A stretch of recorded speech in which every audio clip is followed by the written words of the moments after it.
Prince Edward Island has three unofficial nicknames: Garden of the Gulf, Birthplace of Confederation, and Cradle of Confederation.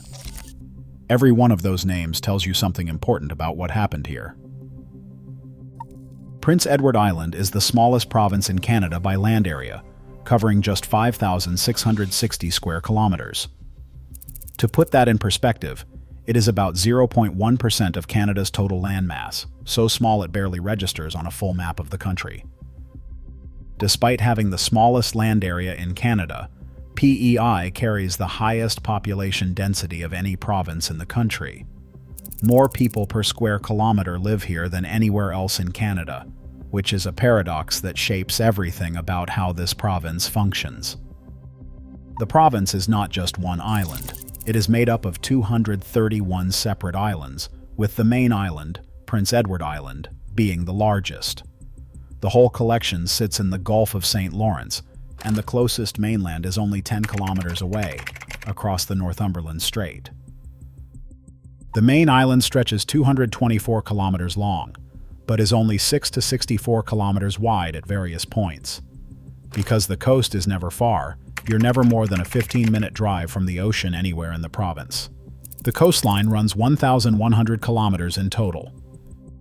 Prince Edward Island, often abbreviated PEY, is the only Canadian province or territory with no land borders whatsoever.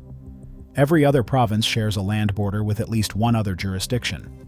Prince Edward Island does not. It is an island province in the fullest sense of the word. The island is also the flattest province in Canada. The highest point above sea level sits at just 142 meters, with no mountains, no ridgelines, and no significant elevation to break the landscape. What you get instead is long, rolling farmland dropping into coastal cliffs. As an island, Prince Edward Island ranks 104th in the world by land area, and 23rd among all the islands in Canada. It is roughly comparable in size to the state of Delaware. The island exists because of a geological event that happened 15,000 years ago. The Pleistocene glaciers receded, ocean levels rose, and a narrow strip of land connecting PEY to the mainland went under. Before that happened, the first people who arrived walked across that land bridge. Archaeologists put the estimate of human habitation at about 12,000 years. The deeper you go into this island's history, the stranger it gets. Take a closer look at the ground. The red soil Prince Edward Island is famous for comes from high iron oxide content in the island's sandstone bedrock. Iron oxide is the compound that causes rust, and it is the same compound that gives Mars its distinctive red color. So Prince Edward Island and Mars share the same signature hue. There are more than 90 sandy beaches spread across those 1,100 kilometers of coastline. Many feature that same iron-red sand. The bedrock itself formed between 250 and 300 million years ago, when ancient rivers deposited silt, sand, and gravel into a sedimentary basin. What is now an island full of potato farms was once the floor of an ancient river delta. Prince Edward Island once supported moose, bears, caribou, and wolves. All of them are gone, lost to a combination of hunting and habitat disruption as the island was cleared and farmed.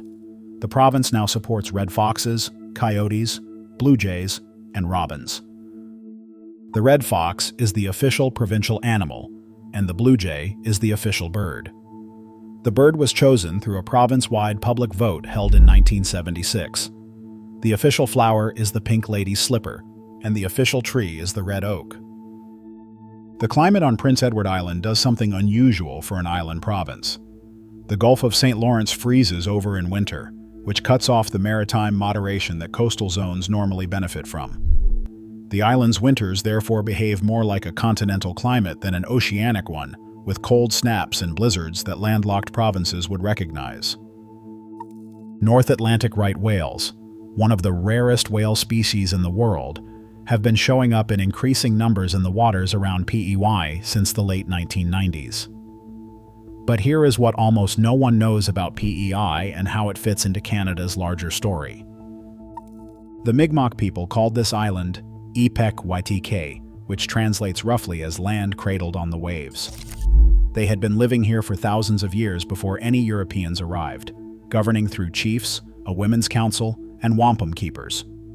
Their name for this place was accurate in ways that go beyond geography. The first European to record seeing the island was Jacques Cartier in 1534. The French established a colony here in 1604, naming it Île Saint-Jean, which means St. John's Island. That name survived through battles between French and British forces, an Acadian expulsion, and eventual British conquest. In 1758, after the British took Louisbourg, they started deporting the Acadian population from the island. 3 of the transport ships carrying those deportees sank before reaching France. The Duke William went down with 364 people aboard. The Violet sank with 280.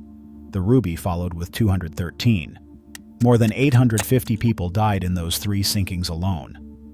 It was a disaster on the scale of a naval battle, and it happened to civilians trying to return to a country that had not started the war. But the political consequences of all this violence are what most people miss completely. When the British took full control after the 7 Years' War, they renamed the colony St. John's Island in 1769, and the name lasted until 1798. When it changed again, the island was named Prince Edward Island, honoring Prince Edward, Duke of Kent and Strathern, the 4th son of King George III. Prince Edward never set foot on the island named after him. Not once. He was stationed in Halifax during his time in North America, and Prince Edward Island remained a name on paper for him. His daughter became Queen Victoria, which is why he has been called the father of the Canadian crown. The island went through one more naming attempt before the name Prince Edward Island stuck. In 1770, the colonial governor tried to rename it New Ireland to attract Irish settlers. The British government vetoed the change immediately because only the Privy Council in London could rename a colony, and they were not interested. In 1864, Prince Edward Island hosted the Charlottetown Conference, the first meeting in the series of discussions that produced Confederation. The province earned the name Birthplace of Confederation because it was in Charlottetown that the basic framework for uniting the British North American colonies into a single country was first assembled. But when Canada was actually created on July 1, 1867, Prince Edward Island was not in it. The province found the terms of union unacceptable, and it refused to join. For the next 6 years, Prince Edward Island operated as its own colony of the British Crown, watching the country it helped design grow without it. During those 6 years, Prince Edward Island received delegations from the United States. The Americans wanted the island in the Union, and Prince Edward Island was interested enough to keep talking. The island seriously considered becoming American territory. What changed was debt. Prince Edward Island had taken on significant costs building a railway, and the bills were coming due. Canada, under Prime Minister John A. Macdonald, offered to assume those railway debts and buy out the last absentee landlords who had been controlling island land for generations. Prince Edward Island signed on. On July 1, 1873, 6 years after Confederation, the province joined Canada as its 7th member, in the same city where it had all been planned. And once it was in, it made itself indispensable. Wait until you see what this island produces for the rest of Canada. Take a look at what this province does for Canada's food supply. PEI produces 25% of all the potatoes grown in Canada. 1 out of every 4 Canadian potatoes comes from this island, which covers 0.1% of the country's land. The potato industry generates roughly $1 billion in revenue per year and accounts for about 50% of all farm receipts across the province. Prince Edward Island, often called PEI, depends completely on underground wells for its drinking water, with no major rivers feeding a surface water system. All of it comes from approximately 305 high-capacity wells that draw from aquifers beneath the island. When the potato industry pressed for more irrigation access, it put the province in a direct conflict between farming and drinking water. Beyond potatoes, PEI produces more than 80% of all the mussels grown in Canada.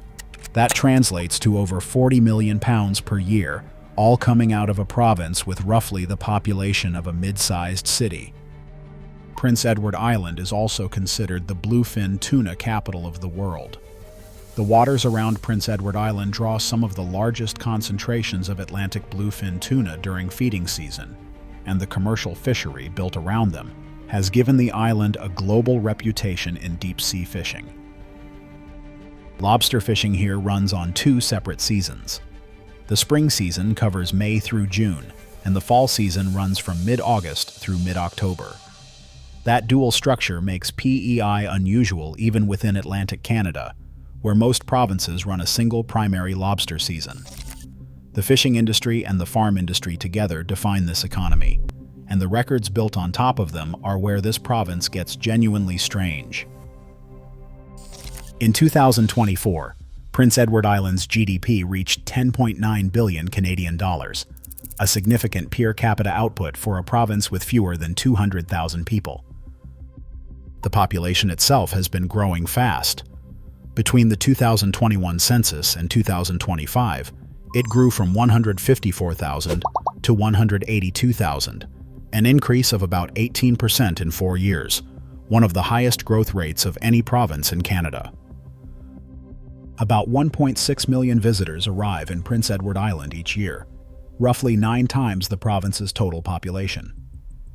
Charlottetown has a population of about 52,000, making it the 59th largest city in Canada, a capital city smaller than many suburban municipalities in Ontario. And the world's first offshore oil well was drilled not in the North Sea or the Persian Gulf, but in Charlottetown Harbor in 1944. That is roughly halfway through this list. The second half is where the records pile up. The infrastructure alone is worth a section.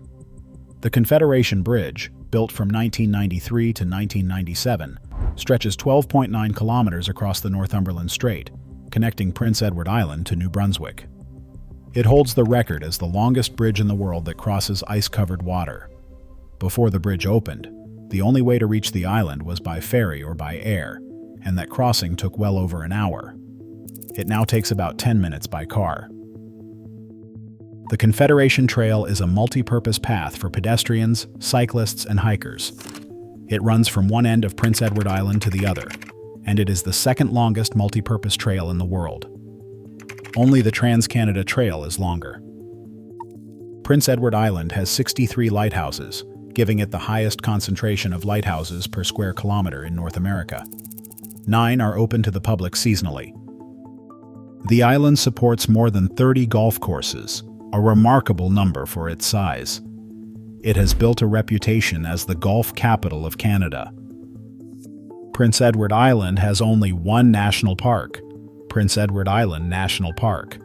That makes it the only province in Canada with a single national park within its borders. L.M. Montgomery, the author of Anne of Green Gables, was born on Prince Edward Island. The novel she published in 1908 became one of the most widely read Canadian books in history. Mark Twain, who was not known for handing out literary compliments freely, called Anne the most lovable child in fiction. The book has been translated into more than 20 languages. The Anne of Green Gables musical was first performed in Charlottetown in 1965 and has run every year since, holding the Guinness World Record as the longest-running annual musical in the world. That is 6 decades of the same show, in the same city, on the same island, without a single break. Now here's where the province stops being quaint and starts being strange. Billboards are completely banned on highways in Prince Edward Island, making it one of the few places in North America where the roads stay clear of roadside advertising. Myriad View Artisan Distillery produces what the Canadian government certifies as the country's only legal moonshine at 75% alcohol content. For those who prefer something smoother, Cow's Creamery on PEI has been rated among the world's top 10 ice cream destinations by Talk World Discovery, and it has expanded to run a branch in Beijing. The Island Walk is a 700-kilometer trail that circles the entire province in 32 sections, modeled after the Camino de Santiago in Spain. It is the kind of route people spend months planning around. And then there's the politics. Prince Edward Island holds 4 of the 105 seats in the Canadian Senate. The province represents 0.1% of Canada's land, but commands 3.8% of Senate representation. Beyond that, the Constitution of Canada guarantees Prince Edward Island will always have at least as many members of Parliament as it has senators. With 4 senators, the province is constitutionally guaranteed a minimum of 4 members of Parliament regardless of population changes. The province's Latin motto, Parva sub ingenti, translates as the small protected by the great. Given everything above, that might be reading the situation backwards. The smallest piece of real estate on Canada's map is the one that keeps demanding your attention. Prince Edward Island hosted the meeting that created Canada, refused to join for 6 years, almost became American, and now feeds a quarter of the country's potatoes while holding disproportionate representation in Parliament. That isn't the story of a province protected by the great. It's the story of a small place that knew exactly what it was worth. If you want this kind of breakdown for another Canadian province, subscribe and let us know which one is next.